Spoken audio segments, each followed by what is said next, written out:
Hello and welcome to another episode of Talking Wanderers with myself, Liam Cronell, and Bolton Wanderers reporter Mark Isles. So Mark, another disappointing result at the weekend. A fair reflection of how it went down there? I think certainly second half. I think the first half was quite admirable from Wanderers' point of view. You know, defended like lions.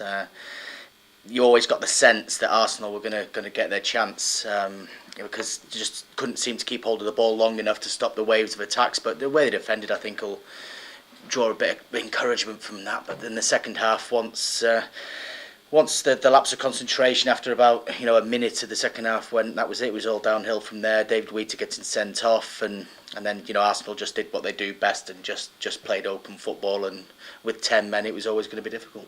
And obviously it's a worrying sort of dip in form at the moment. Owen Coyle showed he's prepared to pull punches, and he dropped Kevin Davies for the first time since 2008, was it, in a Premier League game? Yep. A shock or not really? Probably not. I mean, in as much as his form has dipped since the opening day of the season, you could argue maybe he had a decent game against Manchester City as well. But to drop your captain is always a big statement to make, and I think he's come out and said he's prepared to do it, but the performances just aren't picking up. I think with this new system, he's playing 5 in midfield, 1 up front. He needs a bit of pace, needs a bit of mobility up there, and David N'Go seems to have that. Obviously, 20 minutes in, he got launched by Koscielny, and that was it. The game plan was scuppered from there, and from there it was very difficult to keep hold of the ball because whilst he was working very hard to keep hold of it, Kevin Davies isn't a pacey striker, and it was difficult to have that release. Whether or not Tuncay would have been a better option from the bench, I don't know. There's a lot of people that seem to think that maybe by pushing Davo on straight away that Owen made a mistake there, but. It's interesting now what he does against Chelsea. I'd be interested to see what system he plays. He's tinkered with this 4-5-1 the last couple of away games. Can you see him doing it at home? It'd go against everything he really stands for in terms of attacking, free-flowing football. Yeah, you're right. You're right. I mean, he's always made this big play about Reebok the Fortress, playing on the front foot and wanting to play this winger system.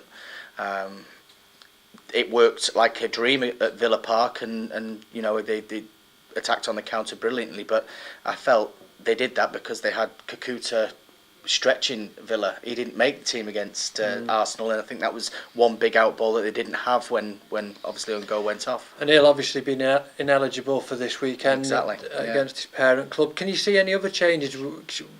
Surely Stuart Holden will come back into the team. Well, you'd hope so. I mean, let's believe we've got this behind closed doors friendly happening today, so hopefully Holden plays a part in that, shows that he can get through it again. There was a bit of a reaction, I think, after the Villa game, which didn't put him in contention at Arsenal, but there's a lot of pressure on his shoulders now, I think, for Stuart Holden to come back and show he's this complete midfielder straight away. Whether or not it's too soon to put all that on him, maybe, but we certainly need something in midfield. Just a little bit more creativity, a little bit more flair. You speak about the pressure, and obviously there's huge expectation on a player who's essentially only had 4 months in the Premier League, or 4 or 5 months in the Premier League. He'll play against Chelsea, but is it too much to expect him to turn around the fortunes of the club at the moment? That's the thing, isn't it? I mean, he had a fantastic opening, 3 or 4 months last season, and then I think the whole team struggled a little bit when he was missing at New Year, and he came back into the mix a little bit and then got injured again, obviously, at Old Trafford. It is a massive amount of pressure on his shoulders. As a person, I think he can handle it, and he's that kind of character that has the ability to lift other people up. Whether or not he can find the right mix, because he was playing in a midfield that really had no other competition. It was Muamba and him, and maybe Mark Davies off the bench. But now there's a lot of midfielders in there, and he's got to mix things around a little bit more. It worked like a treat at Villa, but I think he got carried through on adrenaline more than anything else. Whether or not now he can stand a few months of first team football remains to be seen. And just finally, obviously Chelsea, we've touched on Sunday. It doesn't get any easier for Bolton at the moment, but can you see them taking anything from the game? Well, the way that they're defending at the minute, no, I can't. I'm